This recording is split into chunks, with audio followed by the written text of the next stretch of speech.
Saya mahasiswa keperawatan Poltekkes Pontianak. Di sini saya akan melakukan penyuluhan tentang kesehatan reproduksi. Baik, untuk mempersingkat waktu langsung saja masuk ke materi yang pertama, yaitu kesehatan reproduksi. Kesehatan reproduksi adalah segala sesuatu yang menyangkut kesehatan seksual dan pendidikan seksual yang bertujuan untuk mencegah, menjaga, dan mengembalikan fungsi organ seksual dari gangguan.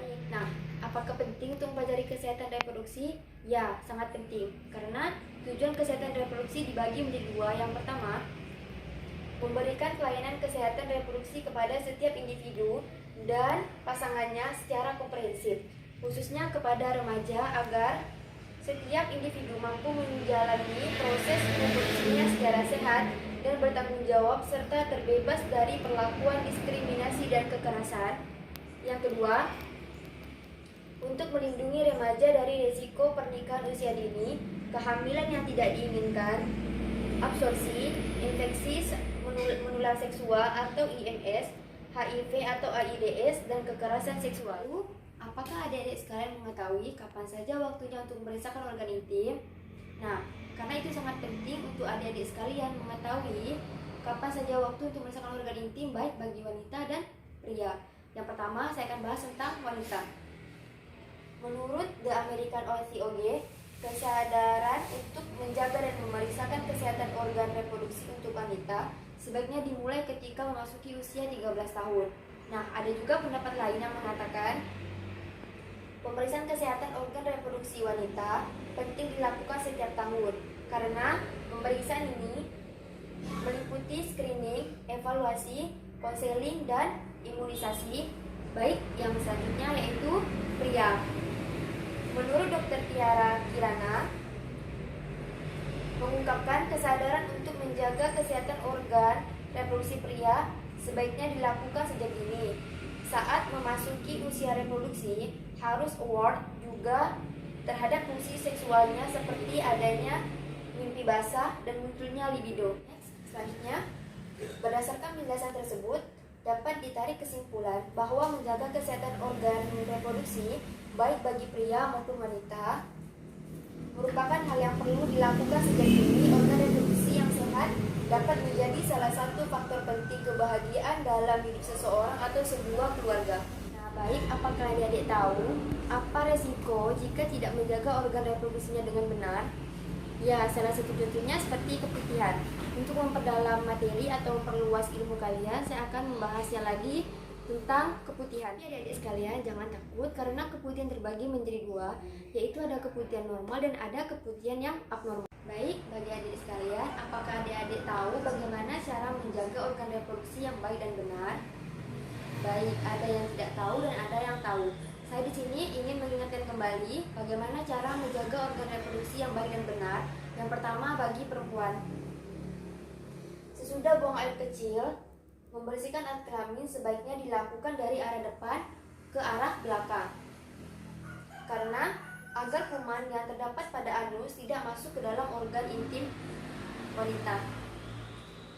Lalu yang kedua, bagi laki-laki, dianjurkan untuk dihitan atau sunat agar mencegah terjadinya penularan penyakit menular seksual serta menurunkan resiko kanker penis. Yang ketiga, pakaian dalam sebaiknya diganti minimal 2 kali sehari.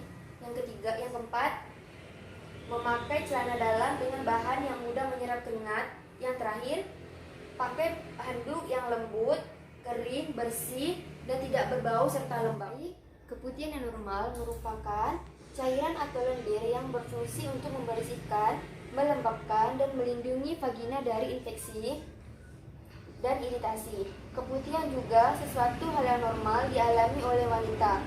Jumlah, warna, dan konsistensi keputihan bervariasi dari berwarna jernih, putih keruh dengan konsistensi lengket, bahkan berair, dan biasanya hal-hal tersebut terserang dan siklus menstruasi. Jumlah, warna, dan konsistensi keputihan bervariasi dari berwarna jernih, putih keruh, dengan konsistensi lengket, bahkan berair, dan biasanya hal-hal tersebut tergantung dari siklus menstruasi. Baik, ada pula keputihan yang abnormal, misalnya keputihan yang berbau, berwarna kuning, coklat, bahkan kehijauan, dan dapat disertai dengan nyeri atau gatal pada vagina dengan menjadi tanda bahwa dia ada kondisi medis yang terjadi. Lalu selanjutnya, ada pula jenis-jenis keputihan yang dapat dialami oleh wanita berdasarkan warna dan konsistensi seperti yang pertama, berwarna putih. Adanya sedikit cairan putih pada awal atau akhir menstruasi adalah normal. Namun, jika disertai rasa gatal atau infeksi seperti keju, maka keputihan tersebut tidak normal dan dapat menjadi tanda infeksi jamur. Yang kedua, jika cairan yang keluar tanpa bening dengan konsistensi encer atau seperti lendir, maka kemungkinan Anda sedang berovulasi atau masa subur dan merupakan hal yang normal. Yang ketiga, warna coklat atau berubah selama menstruasi dan tepat 2-3 hari setelah menstruasi adalah normal. Keputihan pada akhir siklus menstruasi dapat berwarna coklat. Baik, ada juga penyebab keputihan. Ini sangat penting sekali buat adik-adik ketahui karena penyebab keputihan dapat terjadi karena iritasi atau peradangan seperti yang pertama gonorea, yang kedua kanker serviks yang disebabkan oleh HPV, yang ketiga chlamydia trachomatis, yang keempat penyakit menular seksual, yang kelima trichomoniasis, yang keenam bakterial vagina, yang ketujuh infeksi ragi, yang kedelapan banyak mengonsumsi pil KB, dan yang terakhir penggunaan sabun pada area kewanitaan. Nah, sih cara mencegah keputihan tersebut. Nah, saya akan jelaskan step-stepnya. Yang pertama adalah perhatikan kebersihan vagina dengan baik.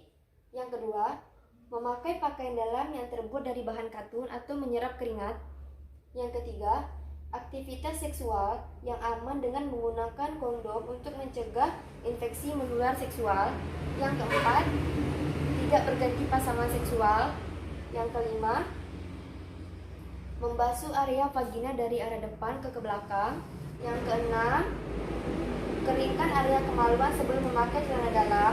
Yang ketujuh, hindari menggunakan sabun pembersih vagina. Yang kedelapan, jangan gunakan celana terlalu ketat.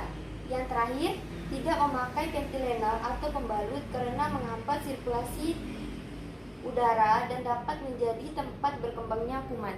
Baik, terima kasih buat adik-adik sekalian yang telah memperhatikan dan telah mendengarkan.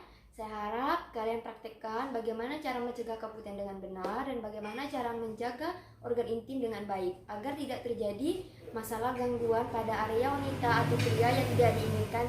Baik, sekian dari saya. Terima kasih.